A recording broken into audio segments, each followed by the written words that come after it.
Panel et merci pour ces cantiques que nous venons de chanter. Nous vous accueillons tous, y compris ceux qui sont proches et ceux qui sont loin. À travers les réseaux sociaux, nous vous accueillons tous dans le précieux nom de notre Seigneur et Sauveur Jésus-Christ. Ce soir, nous allons étudier, comme nous venons de les chanter, sur les sujets de la prière. Priez toujours, priez sans cesse. Donc, une grande partie de l'étude biblique de ce soir, nous venons de les chanter dans les cantiques 153, dans les livrets Chants de victoire. Depuis les premières strophes jusqu'à la fin,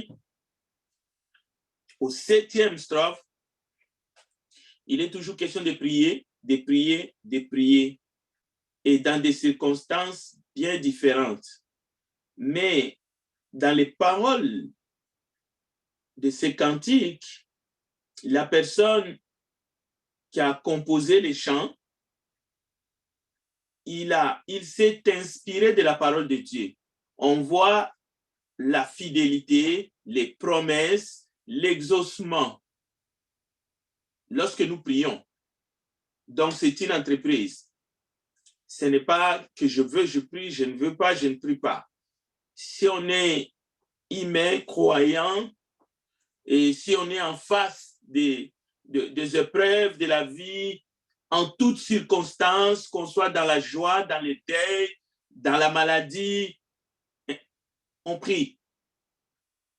On prie et les promesses sont là. La fidélité de Dieu dans les paroles de ces cantiques 153, mais dans toute la parole de Dieu, la fidélité de Dieu, les promesses qu'il va nous exaucer sont là. Alors, nous allons essayer de regarder ensemble la question, les sujets de la prière ce soir, durant ces quelques temps que le Seigneur nous fait grâce. Il ne s'agit pas uniquement de la prière pour la guérison physique, mais c'est aussi pour la guérison morale, pour la guérison psychologique. Suite à une déception, peut-être une maltraitance, une blessure interne cachée. Il s'agit aussi de la prière qui fera que la grâce de Dieu va agir dans nos vies dans le but de nous guérir. Ça peut aussi être une blessure à cause du péché. Parce que le péché, c'est une maladie. Et là encore, il faut prier. Et il y a plusieurs sortes de prières. Comme il y a la confession, il y a la louange, il y a la demande, il y a la pétition. Mais en tout, il y a l'exaucement. Il y a la guérison. Il faut prier. Maintenant, de l'autre côté, parce que nous sommes dans les corps, vous savez qu'il y a la négligence, il y a peut-être la fatigue, mais il y a les doutes, il y a le manque de foi, il y a la paresse qui fait que souvent, l'être humain en général, et en particulier les croyants, ne prient pas. Ou ils prient, mais en ayant des doutes. Ou ils prient en ne croyant pas aux promesses du Père Céleste, aux promesses de Jésus-Christ, parce qu'il nous a fait des promesses, comme nous venons de les chanter. Nous venons de les chanter. Si nous prenons juste le premier strophe, priez toujours, priez sans cesse, priez, le Seigneur entendra. Il n'est pas question que le Seigneur n'attend pas. Non, le Seigneur attendra. Il attend tous ceux qui soupirent. Il a souffert pour cela et il guérit. il guérira. Et la Bible dit, c'est par ces meurtrissures que nous sommes guéris. Donc, il a été blessé, il a été amené comme une brebis muette devant ceux qui l'attendent. Alors, Jacques chapitre 5, verset 7, nous allons regarder quelques passages rapidement. Au verset 7, il est dit, soyez donc patients, frères, jusqu'à l'avènement du Seigneur. Cette patience ne signifie pas l'absence de prière, mais ce n'est pas seulement question de l'absence de prière. Cela ne signifie pas l'incrédulité lorsque nous prions. Le fait que nous sommes patients jusqu'à l'avènement du Seigneur, cela ne signifie pas que nous ne croyons plus à ses promesses. Parce qu'il nous a dit qu'il nous écoutera lorsque nous prions, qu'il nous guérira, qu'il nous exaucera. Et l'exemple du laboureur qui attend les précieux fruits de la terre, qui prend patience.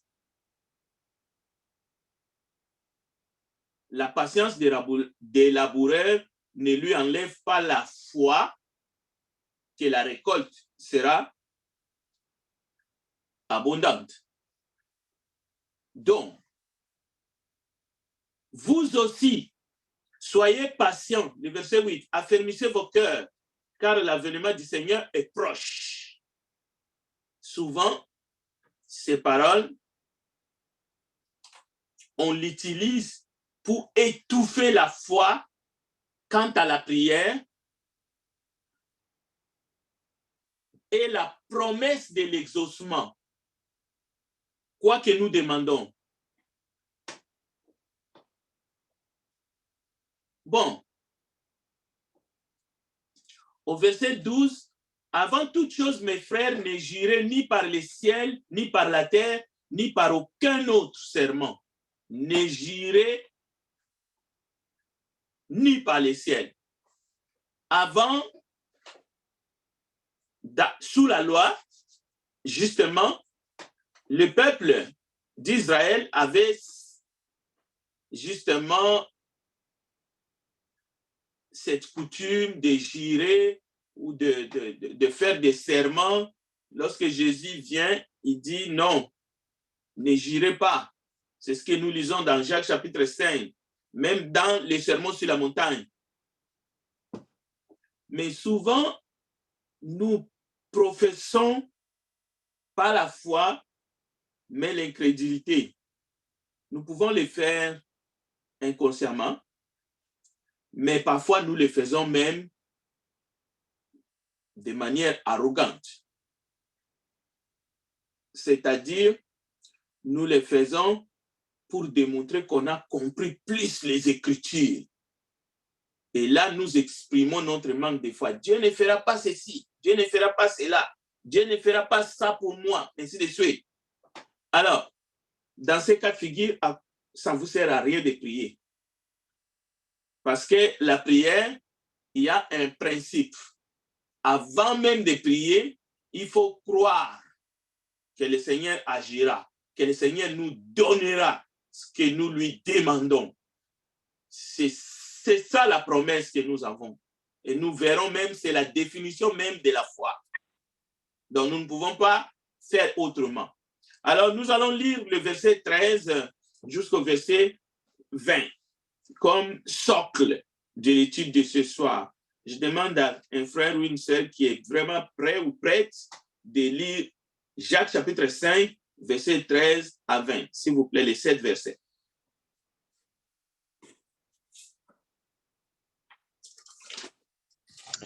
Et quelqu'un parmi vous est-il dans la souffrance? Qu'il prie. Quelqu'un est-il dans la joie? Qu'il chante des cantiques. Quelqu'un parmi vous est-il malade? Qu'il appelle les anciens de l'Église et que les anciens prient pour lui, en loignant d'huile au nom du Seigneur. La prière de la foi sauvera le malade et le Seigneur le relèvera. Et s'il a commis des péchés, il lui sera pardonné. Verset 16. Confessez donc vos péchés les uns aux autres et priez les uns pour les autres afin que vous soyez guéris. La prière fervente du juste a une grande efficace. Élie était un homme de la même nature que nous. Il pria avec instance pour qu'il ne plût point. Et il ne tomba point de pluie sur la terre pendant 3 ans et 6 mois. Puis il pria de nouveau, et le ciel donna de la pluie, et la terre produisit son fruit. Mes frères, si quelqu'un parmi vous s'est égaré loin de la vérité, et qu'un autre l'y ramène, qu'il sache que celui qui ramènera un pécheur de la voie où il s'était égaré sauvera une âme de la mort et couvrira une multitude de péchés. Merci, frère Emmanuel, pour la lecture. Il est écrit dans la parole de Dieu que tout homme soit menteur, mais que Dieu soit le seul véritable. Parce que toutes ces promesses sont véridiques.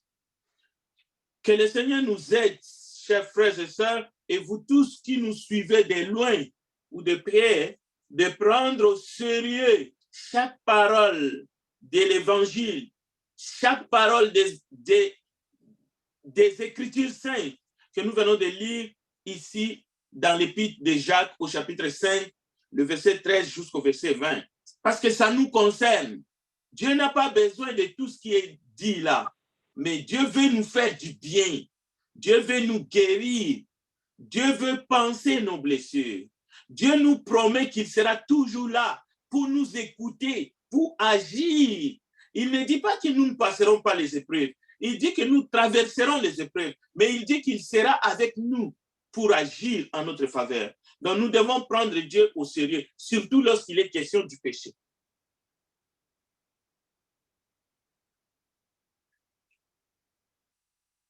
Un jour, le Seigneur reprocha à ses disciples leur incrédulité. Ce sont ses disciples. Ce n'étaient pas les gens du monde, ce n'était pas la Romaine, ce n'était pas d'autres dans la population juive, ce n'était pas les pharisiens. Dans Matthieu chapitre 17, versets 20 à 21, écoutez, Jésus à ses disciples, ceux-là qui suivaient les enseignements matin, midi, soir autour de lui. Jésus leur dit, c'est à cause de votre incrédulité. Leur dit Jésus, je vous le dis en vérité, si vous aviez de la foi comme un grain de sénévé, vous diriez à cette montagne, transporte-toi d'ici là, et elle se transporterait. Rien ne vous serait impossible. Donc, dans ces paroles de l'évangile de Matthieu, chapitre 17, le Seigneur ne fait aucune allusion au don de guérison miracle, mais plutôt au don de la foi. Le Seigneur fait la mise en valeur de la foi des disciples et de ce que les disciples pouvaient faire s'ils avaient vraiment la foi en lui et dans toutes ses paroles, les enseignements qu'ils avaient reçus.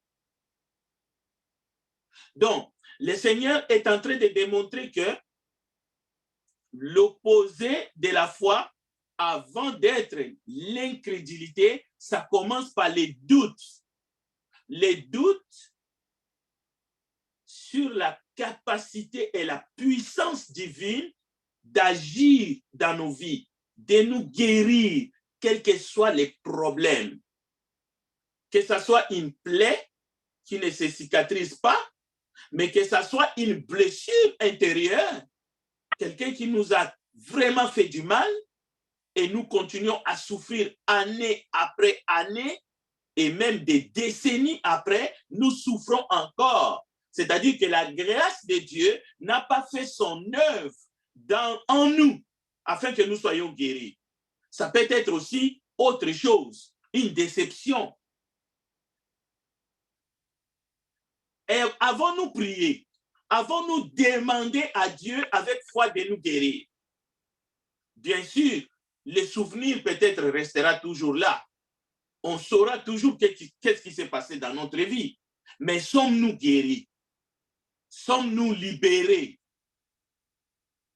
Donc, une bonne prière, c'est une bonne supplication. C'est une insistance.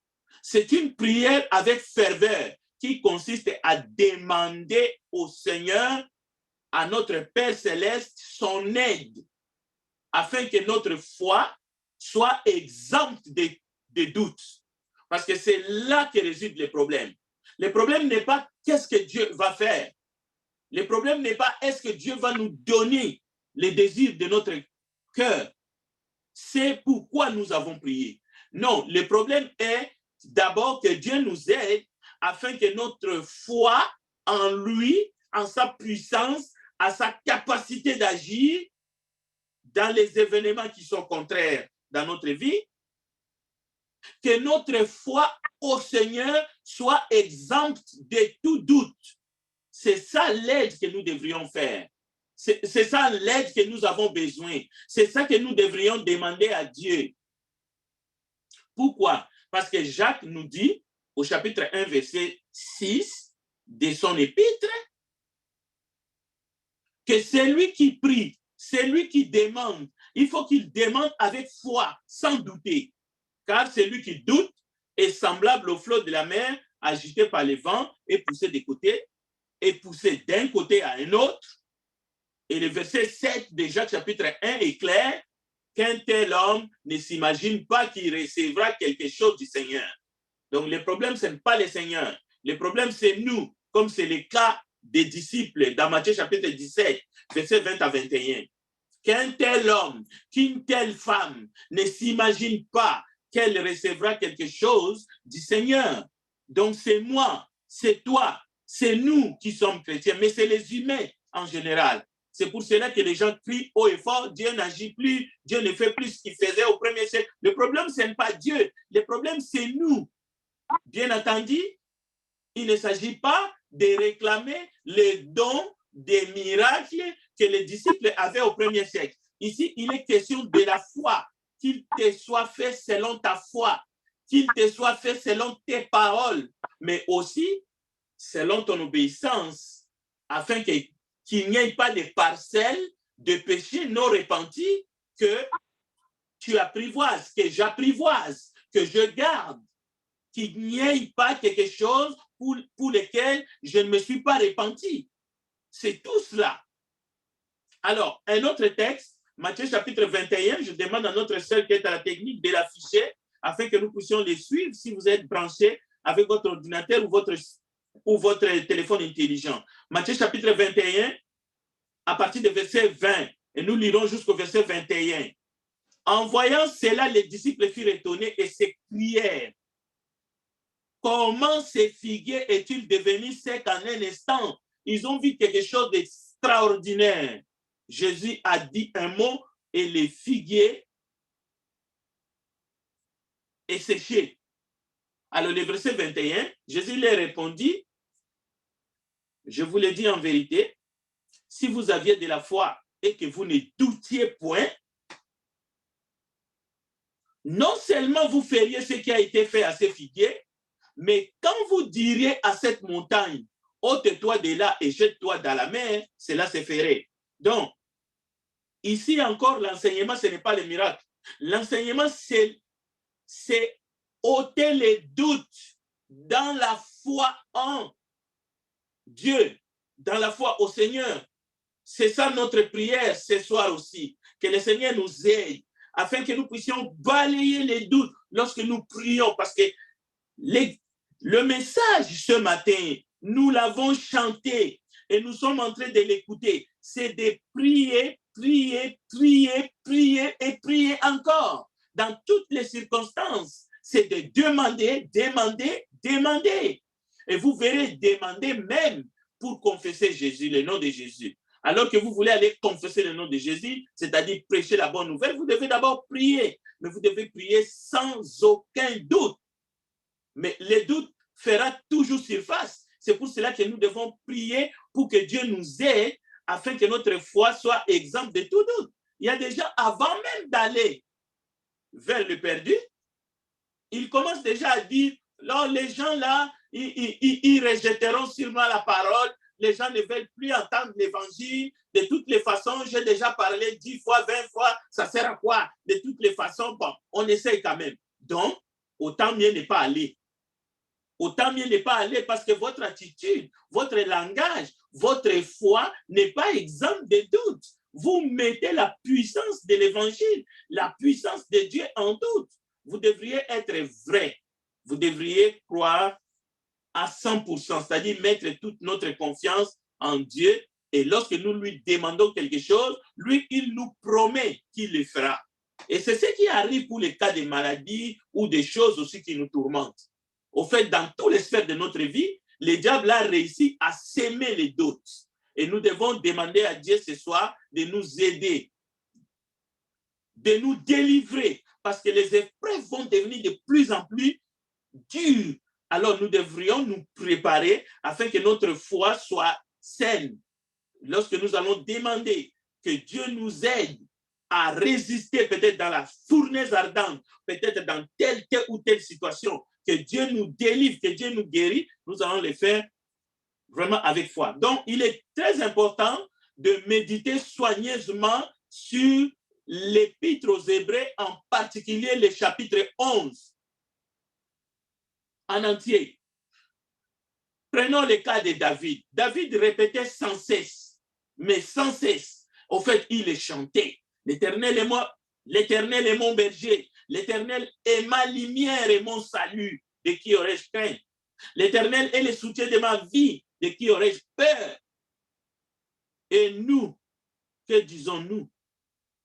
Lorsque nous sommes pris dans les tempêtes de la vie, dans nos vies.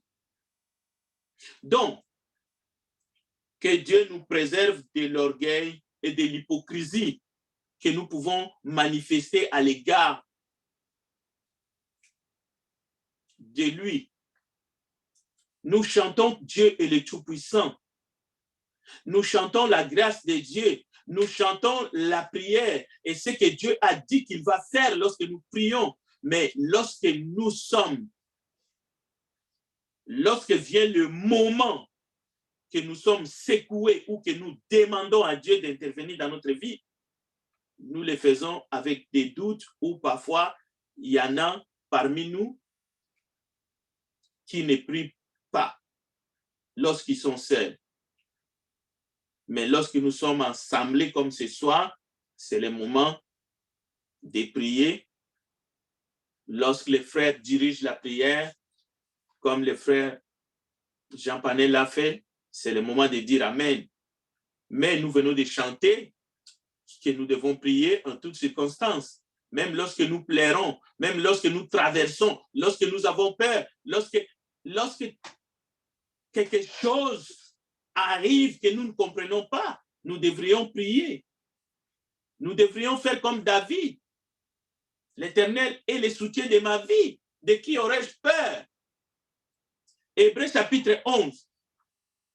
La foi est une ferme assurance des choses qu'on espère. Une démonstration de celles qu'on ne voit pas. Et la parole dit, pour l'avoir possédé, les anciens ont obtenu un témoignage favorable. Or, sans la foi, il est impossible de lui être agréable, car il faut que celui qui s'approche de Dieu croit que Dieu existe et qu'il est le rémunérateur de ceux qui les cherchent. Et il y a des exemples de Noé, il y a des exemples d'Abraham, il y a des exemples. Sarah elle-même, malgré son âge avancé, fut rendue capable d'avoir une postérité parce qu'elle crut à la fidélité de celui qui avait fait la promesse. Écoutez bien. Elle a cru à la fidélité de celui qui a fait la promesse. Voilà les secrets. Est-ce que, peu importe la grandeur de votre problème, peu importe le niveau de ton infirmité, peu importe les diagnostics que tu as reçus de médecins compétents, lorsque nous prions, nous devrions faire comme Sarah, c'est-à-dire nous devrions croire à la fidélité de celui qui a fait la promesse qu'il sera avec nous, qu'il nous guérira, qu'il nous sortira du trouble, qu'il combattra pour nous, qu'il ne nous abandonnera pas, même lorsque nous traversons le seuil, l'ombre, lorsque nous traversons les tunnels. Nous sommes vraiment là-dedans. Lorsque le diable nous dit c'est fini, là, il n'y a plus d'espoir. Mais nous devrions croire à la fidélité de celui qui a fait la promesse, parce que lui, il est capable de nous ressusciter, comme il a ressuscité Lazare 4 jours après. Lui, il est capable, parce qu'il est la résurrection et la vie. C'est dans la foi, écoutez bien, qu'ils sont tous morts sans avoir obtenu les choses promises. Mais ils les ont vus et salués de loin, reconnaissant qu'ils étaient étrangers. Avons-nous honte de l'évangile? Avons-nous honte des promesses que Dieu nous a faites? Au point que nous sommes arrivés même à nier les promesses de Dieu. Ce que Dieu a dit, mais par nos paroles, nous les nions. Mais écoutez, il y a un secret. C'est au verset 2 de Hébreux chapitre 11. Je vais le lire. J'aimerais que vous le souligniez dans votre parole, dans votre Bible, qui est la parole de Dieu. Écoutez, il est question de la foi, qui est une ferme assurance des choses qu'on espère, une démonstration de celles qu'on ne voit pas. Et le verset 2 dit ceci: pour avoir possédé la foi, les anciens ont obtenu un témoignage favorable. Donc, la question n'est pas d'obtenir ce que vous cherchez dans la prière. La question est, si vous avez une foi inébranlable dans ce que Dieu a dit, même si vous n'obtenez pas, parce que la Bible dit c'est dans la foi qu'ils sont tous morts sans avoir obtenu. Mais le fait que vous avez la foi sans douter, vous allez obtenir comme les anciens un témoignage favorable. Maintenant, de la part de qui? De la part de Dieu. De la part de Dieu. Une fois qu'il doute, une fois qu'il confesse la faiblesse, une fois qu'il confesse que Dieu ne peut pas faire ceci ou cela pour moi, c'est une foi qui nie les promesses de Dieu. Et qu'est-ce que nous manquons déjà à ce niveau? C'est un témoignage favorable. Nous devons confesser Jésus, mais dans tout ce qu'il a dit. Et ce n'est pas les paroles de Jésus qui nous manquent pour confesser cela dans toutes les circonstances de la vie présente. C'est dans la foi qu'ils sont tous morts. Non, ils ne sont pas morts dans les doutes. Ils ne sont pas morts en train de se plaindre. D'ailleurs, il y a un passage que nous avons lu, c'est dans Jacques, chapitre 5. Il est question de ne pas se plaindre. Ne vous plaignez pas, parce qu'il y en a qui passent le temps à se plaindre de leur sort. Or, si vous vous plaignez, vous allez être jugés. Si vous vous plaignez les uns les autres, la Bible dit, vous serez jugés. Alors, c'est pourquoi Dieu n'a pas honte d'être appelé leur Dieu. Pourquoi? C'est parce que ils sont morts dans la foi. Ils avaient la foi. Et parce qu'ils possédaient la foi, ils avaient la foi, ils ont obtenu un témoignage favorable. Donc, que chacun, enfant de Dieu, nous puissions chercher de posséder la foi pour avoir un témoignage. Mais les promesses de Dieu sont véridiques. OK. Nous ne devons pas avoir honte des promesses de Dieu. Même si les circonstances est en train de nous contredire au fait. Les gens peuvent dire, oh, mais comment est-ce que lui, il souffre autant et il se dit fils de Dieu, fille de Dieu, il va tous les jours à l'église, mais les gens doivent entendre dans nos bouches les promesses de Dieu. Et ces promesses ne sont pas les promesses de malheur, ce sont des promesses de bonheur. Écoutez ce que Jésus dit dans Jean 16. En vérité, je vous le dis, ce que vous demanderez au Père, il vous le donnera en mon nom. Cela veut dire qu'il faut mourir avec dans la bouche, je sais que mon Rédempteur est vivant et il me donnera. Parce qu'un enfant de Dieu ne peut pas demander des choses qui sont contraires à la volonté de Dieu. Cela veut dire que s'il vous arrive d'être en contradiction avec la volonté de Dieu, cela veut dire que vous êtes déjà en train de vivre dans le péché. Vous êtes dans le péché. Donc, à ce moment-là, il faut confesser son péché à Dieu afin que Dieu nous pardonne. Alors, Jean chapitre 14, verset 14. Nous venons de lire jusqu'à présent, vous n'avez rien demandé en mon nom. Jean 16, verset 23-24. Jean 16, 23 à 24. Demandez et vous recevrez, afin que votre joie soit parfaite. Et dans Jean 14, verset 14, si vous demandez quelque chose en mon nom, je le ferai. Voilà la promesse. Ce n'est pas contradictoire, ce n'est pas compliqué. Jacques revient en force. Écoutez maintenant. Et les textes que nous allons lire maintenant dans Jacques chapitre 4, ces textes-là ne viennent pas contredire Jean 14, Jean 16. Non. Jacques vient seulement apporter la lumière dans notre caractère humain imbu dans le péché. Jacques 4, verset 2 à 3.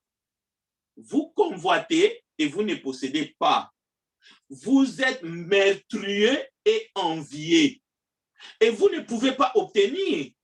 Vous avez des querelles et des luttes et vous ne possédez pas parce que vous ne demandez pas. Alors, chers bien-aimés, le meurtre, la convoitise, l'envie, les querelles, les luttes, les doutes, etc., etc. N'est-ce pas des péchés et des vices? Ce ne sont pas des justificatifs pour dire que Dieu ne répond pas à la prière. Non, ces choses-là, nous savons très bien, ce sont les œuvres de la chair, le meurtre. Comment est-ce que vous voulez que lorsqu'on est meurtrier, qu'on demande quelque chose à Dieu et que Dieu nous répond à bras ouverts avant même qu'on confesse notre péché et qu'on met notre vie en règle devant lui, tel que Jacques l'a dit au chapitre 5. Peut-être qu'il faut qu'on lit encore le chapitre 5. Parce qu'il est question si quelqu'un a péché. Le texte est clair. Confessez vos péchés les uns les autres afin que vous soyez guéris. Ici, le Saint-Esprit étale une vie non repentie. Au fait, ce sont des péchés flagrants. Donc, ce n'est pas une contradiction sur les promesses que si les enfants de Dieu, si c'est lui qui a la foi, même s'il n'est pas né de nouveau, mais si quelqu'un a la foi, comme nous avons dans les Écritures, il y a des gens qui ont démontré la foi, ils n'étaient pas membres de l'Église. Ils étaient des soldats romains, ils étaient des centurions, et ils ont dit simplement, Seigneur, mon fils est malade. Et ils ont exprimé leur foi, et Jésus disait souvent aux gens, qu'il te soit fait selon ta foi. Parfois, Jésus disait, je n'ai pas trouvé une si grande foi, même en Israël. Donc, pour recevoir de Dieu, nous devons demander à Dieu que notre foi soit exempte de tout doute et surtout de tout raisonnement qui est contraire à la pensée de Dieu. Donc, examinons-nous, parce que la prière est fondamentale, la prière est capitale. La Bible dit, la prière de la foi sauvera les malades. La prière de la foi guérira les malades et le Seigneur le relèvera de son lit de maladie. Confessons nos fautes les uns les autres, nous dit la Bible. Jacques, afin que nous soyons guéris. Donc, les spectacles des dispensaires bibliques ou des campagnes de guérison miracle, on ne trouve pas d'exemple dans les Actes des Apôtres. Rien ne permet de différer notre repentance sous prétexte que Dieu comprendra. La prière sincère, la prière de la foi mettra sa vie en règle et s'il y a des manquements, et lorsque nous prions, nous devons être patients, nous devons aussi nous devons persévérer, mais nous devons faire preuve d'une foi inébranlable afin que nous ayons un bon témoignage de la part de Dieu. Et Dieu interviendra les moments venus. Et il nous a donné la promesse qu'il reviendra pour mettre toutes les choses en ordre. Alors, nous allons terminer en prenant un exemple avant que je vous donne la parole. C'est l'exemple d'Élie. Alors, la parole de Dieu est sans appel. C'est toujours dans Jacques chapitre 5. Il est question de Élie était un homme de la même nature que nous. Je vais demander qu'on lit les textes et on passe aux questions. Je vais retourner la parole à notre frère Jean-Rémy Dossa. Mais avant cela, prenez Jacques chapitre 5. Lisons la dernière partie. Élie était un homme de la même nature à partir de verset 17, s'il vous plaît, jusqu'au verset 20. Et après, on passe aux questions. Jacques 5, 17 à 20. Élie était un homme de la même nature que nous. Il pria avec instance pour qu'il ne plût point. Et il ne devait point de pluie sur la terre pendant 3 ans et 6 mois. Puis il pria de nouveau, et le ciel donna de la pluie, et la terre produisit son fruit. Mes frères, si quelqu'un parmi vous s'est égaré loin de la vérité, et qu'un autre l'y ramène, qu'il sache que celui qui ramènera un pécheur de la voie où il était égaré sauvera une âme de la mort et couvrira une multitude de péchés. Merci pour la lecture encore, frère Emmanuel. Que Dieu vous bénisse. Et je laisse la place aux questions s'il y en a, afin que nous puissions tous avoir le même esprit lorsque nous prions et surtout que nous puissions garder la foi, quelles que soient les circonstances dans nos vies. Que Dieu vous bénisse.